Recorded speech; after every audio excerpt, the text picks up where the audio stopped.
पुष्कळशी मुलं नापास केली जातात किंवा पुष्कळशा मुली नापास केल्या जातात, त्या बुटक्या आहेत म्हणून. काय फारच बुटकी आहे बा, फारच बुटका आहे बा. म्हणजे बटू ठीक आहे, अवतार देवाचा आहे, त्याच्याबद्दल काही वाद करण्याचं कारण. राम अवतार, परशुराम अवतार एकांगी अवतार आहे. क्षत्रियांना संपवलं. म्हणजे आता देव म्हटल्यानंतर सर्व ठिकाणी देवत्व पाहावं, याचा अर्थ हे सगळे आमुष अवतार आहेत. कुठेतरी कुठेतरी कुठेतरी काहीतरी कमी जास्ती आहे. राम अवतारी आहेच बरं का, पण राम हा शेवटी मर्यादा पुरुषोत्तम आहे.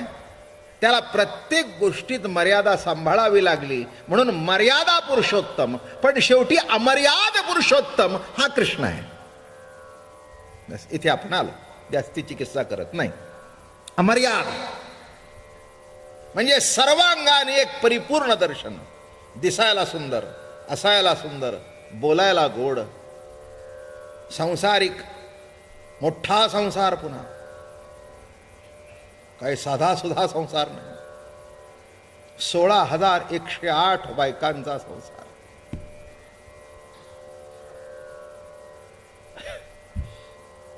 गंमत म्हणून ऐकायचं. एकाने मला विचारलं, बाबा महाराज हे 16,108 बायका कशा असू शकतात? म्हटलं लौकिक उत्तर देऊ का? मला तर तो त्या कारणामुळेच देव वाटला. लहानपणी बघा ना, आपण वर्गामध्ये पुढच्या पोराला चिमटा काढायचा. तसे इथे कुणी नसतील. किंवा एखादी पोरगी मुलगी त्या पुढच्याला बसला हळू चिमटा काढायचा. ते म्हणजे चिमटा काढणारा हसतंय आणि ज्याला चिमटा काढलं ते दुखतंय. एकच कृती एकाला सुख देते, एकाला दुःख देते. माझं बोलणं कळलं? आपल्या घरामध्ये एकाला प्रमोशन मिळालं, दुसऱ्याला दुःख झालं. का म्हणले? तुमच्या घरामध्ये ते तुमच्या ह्यांना प्रमोशन मिळालं. चालायचं हो, मिळतंच. प्रमोशन काही कुणाला मिळत नाहीत का?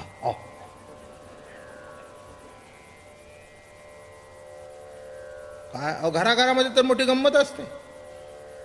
काय अहो, तुमच्या परवा जाऊबाई भेटल्या होत्या आम्हाला, गणपतीच्या दर्शनाला आल्या होत्या. तुम्ही दिसला नाही, रांगेतच त्या पुढे मी मागे. अहो काय तुम्हाला सांगू, अगदी सोन्याने हात भरले. असं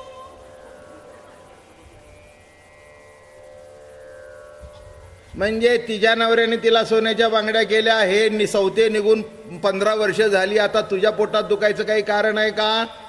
तिने बांगड्या घातल्या, तिला सुख मिळालं, याला दुःख मिळालं. एकच कृती एकाला सुख देते, एकाला दुःख देते. तेव्हा तुम्ही ठरवा सुख काय दुःख काय ते. जास्ती विषय मला सांगायचा नाही. माणसाला मुक्ती एवढ्या करता पाहिजे असते की या दुःखातून मुक्ती मिळावी. मुक्तीच्या मागे का? जे सर्वजण म्हणतात आम्हाला मुक्त व्हायचंय, आम्हाला मुक्त व्हायचंय. अरे मुक्त कशा करता व्हायचंय? कृष्ण इथे मुक्ती बिक्तीच्या मागे लागलेला नाहीये. तो आनंद भोगतोय, मस्तपैकी आनंद भोगतोय. लक्षात ठेवा, राम अवतारामध्ये कधी खेळ आला नाही. सगळे खेळ कृष्ण अवतारात आलेत. शब्द कळला तुम्हाला? हे बघा, रामायणामध्ये बालकांड आहे आणि कृष्ण चरित्रामध्ये बाळ क्रीडा आहे. मत्स्यावतार आहे, ठीक आहे, त्याच्याबद्दल काही दुमत असण्याचं काही कारण नाही आहे. पण मला सांगा, ते तुमच्या समोर जर तो मत्स्य आला तर कसं होईल? तो देवाच्या कानात बरा दिसतो, पण ते काही साजिरं गोजिरं रूप मनोहर नाही. कूर्म आला तर ते देवापुढे बरं दिसतं. अशी दात वर आलेलं एखादं डुक्कर आलं तर ते कसं काय होतं? माणसाला ते देवाचे अवतार वाटतच नाहीत म्हणून मारतात. कळलं का तुम्हाला? आता देव सर्व ठिकाणी, मग त्याच्यात आहे असं गृहीत धरायला काही हरकत नाही. एका माणसाने मध्ये विधान केलं होतं, म्हणजे कधी न खाणाऱ्या माणसाने. ते म्हणाले मी गाई का खाऊ लागलो, गाऊचं मांस? तर म्हणाले ती गाई मला कधी गोमाता वाटलीच नाही. बरोबर आहे. आता वाटलीच नाही तर त्याच्याबद्दल आपण काही चर्चा करू शकतो का? एखादी गोष्ट काय वाटावी काय नाही याच्याबद्दल काही प्रश्न नाही. मत्स्य, कूर्म, वराह, नारसिंह, थोडस एक गोषवारा सांगतो नाही का? हो, नारसिंह रात्री स्वप्नात आला आणि तुम्हाला जर आडवं मांडीवर घेतलं तर कसं काय वाटेल?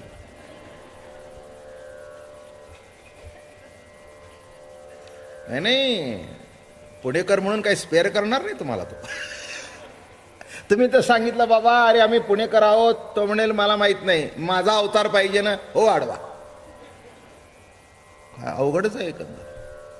काय नरसिंह अवतार खरा, पण साजिरे गोजिरे रूप मनोहर नाही नाही नाही. प्रवासात सोय, गैरसोय होऊ नाही म्हणून सोय. बरं का, प्रत्येक गोष्टीमध्ये माणसाला आपली सोय कशी लागेल याची काळजी असते. काही चुकलं नाही. परमार्थ करत असताना सुद्धा तो आपल्या सुखाची सोय बघतो, आणि ही मोठी सोय आहे. राहण्याची सोय होईल, झोपण्याकरता 10 लाखाचा पलंग मिळेल, पण झोपेची जर सोय नसेल, झोपायची आहे. काय म्हटलं मी?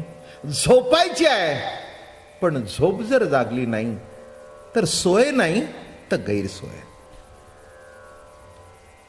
तसं परमार्थामध्ये 10 अवतार झाले. मत्स्य कूर्म वराह नरसिंह परशुराम राम आणि कृष्ण.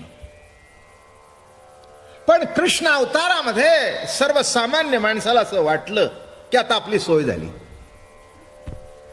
आणि हे महत्वाचं आहे बरं का. इथे बसण्याची सोय आहे, ऐकण्याची सोय आहे, आणि कळतंय ही सोय आहे. सांगणं जर कळलं नाही तर माणसं उद्यापासून येणार नाहीत. उलट हेच म्हणतील की बाबा महाराज विद्वान आहेत पण कळत काही नाही. म्हणजे शेवटी बसण्याची सोय पाहिजे, ऐकण्याची सोय पाहिजे, कळण्याची सोय पाहिजे, आणि अशी जेव्हा सोय होते तेव्हा मनुष्य त्या कार्यक्रमामध्ये आणि कोणत्याही याच्यामध्ये भाग घेतो. तसं मत्स्य उपासना निराळ्या पद्धतीने केली जाते. म्हणजे मत्स्यावतार हो, खाणारे असतील त्या निराळ्यापणात पद्धतीने उपासना करतातच ना त्याची. म्हणजे आत्ता कळलोय तुम्हाला. एक मनुष्य म्हणाला, महाराज आमच्या ताटात तो मत्स्य असल्याशिवाय आमचा दिवस जात नाही. पुण्यवान प्राणी असं बाबा. म्हणला माझं काही चुकलं का? नाही का? अहो पहिला अवतार आहे. म्हटलं बरोबर आहे, पहिला अवतार आहे, तुझ्यात तो अवतीर्ण होतोय, ही काही कमी नसे. मत्स्य आहे, कूर्म आहे, वराह आहे, नरसिंह आहे, परशुराम आहे, राम आहे, पण सोय कृष्ण अवतारात आहे. एक लक्षात ठेवा, आत्मा शांतच असतो, अशांत असतो ते आम्ही. आमचा मी पण, आमचा अहंकार आमच्या आड येतो आणि आमच्यामध्ये अशांतता निर्माण होते. आत्मा आहे तो कधी गडबड करतच नाही. बघा, आत्मा आहे तिथेच आहे. आलं का लक्षात? आहे तिथेच आहे, त्याच्यात कधी गडबड नाही. गडबड आमच्या मानसिक अवस्थेत आहे. मनामध्ये गडबड आहे, बुद्धीमध्ये गडबड आहे, मनामध्ये चंचलत्व आहे, बुद्धीमध्ये ग्राह्य त्याज्य होय नाही, असावं नसावं ही गडबड चालू आहे. बाकी आत्मसत्ता आहे तिथे आहे, तिच्यात काही गडबड करायचं काही कारण. म्हणून लक्षात ठेवा, माणसं जी खटपट करतायत, कृष्णाने काय केलं लक्षात आलं का तुम्हाला? इथलं जीवन परिपूर्णतेने भोगलं. हे बघा, माणसांना असं वाटतं इथलं जगणं दुःखदायक आहे. हे विचारसरणी आहे परमार्थातली, अध्यात्मातली. संसार दुःख मूळ चौकडे इंगळ आम्ही म्हणतो.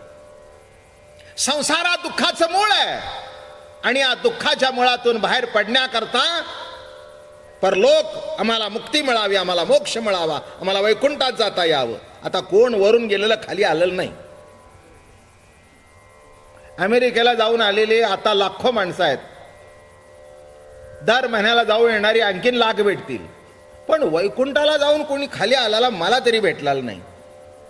किंवा एखादा कैलासाला जाऊन आलेलाही भेटला नाही, किंवा एखादा स्वर्गवासी झालेला पुन्हा इथे आलेला भेटला नाही. लक्षात ठेवा, माणसाने गृहीत धरलं हे सगळं दुःखरूप आहे, याच्यातून बाहेर पडलं पाहिजे. एक लक्षात घ्या, सुख दुःखाच्या कल्पना इंडिव्हिज्युअल आहेत. की आपल्याला साधी एक बायको सांभाळता येत नाही आणि जो 16,108 सांगतो, इथे देव मानायला पाहिजे की नाही? काय अशोकराव, अहो एक सांभाळणं किती अवघड आहे जीवनामध्ये. का इतकी साधी गोष्ट आहे का? तिने 2 साड्या मागितल्या तर आपल्या कपाळाला आट्या उठतात. एक घेऊन दिली परवाना आत्ता, पुन्हा मग 16,108. म्हटलं, मला म्हणाला अजून दुसरं काही उत्तर आहे का? 16,108 बायका कशा असू शकतात?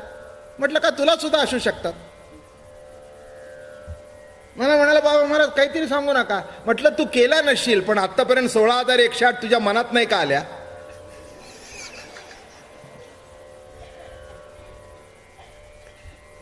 मला म्हणाला, बाबा मला कधी वर्मावर बोट ठेवलं. सांग की, म्हटलं लहानपणापासूनची यादी काढ.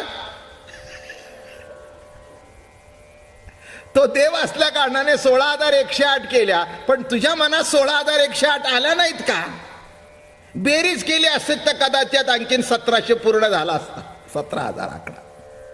तेव्हा ह्या चर्चा करण्यापेक्षा त्याचं विशेषत्व, त्याचं देवत्व, अमर्याद पुरुषोत्तम, बरं का, उत्कृष्ट प्रवचनकार, राम अवतारामध्ये योग वाशिष्ठ ऐकला आणि कृष्ण अवतारामध्ये गीता सांगितली आणि भागवती सांगितलं, एकादश स्कंद, आणि असा अलौकिक अवतार.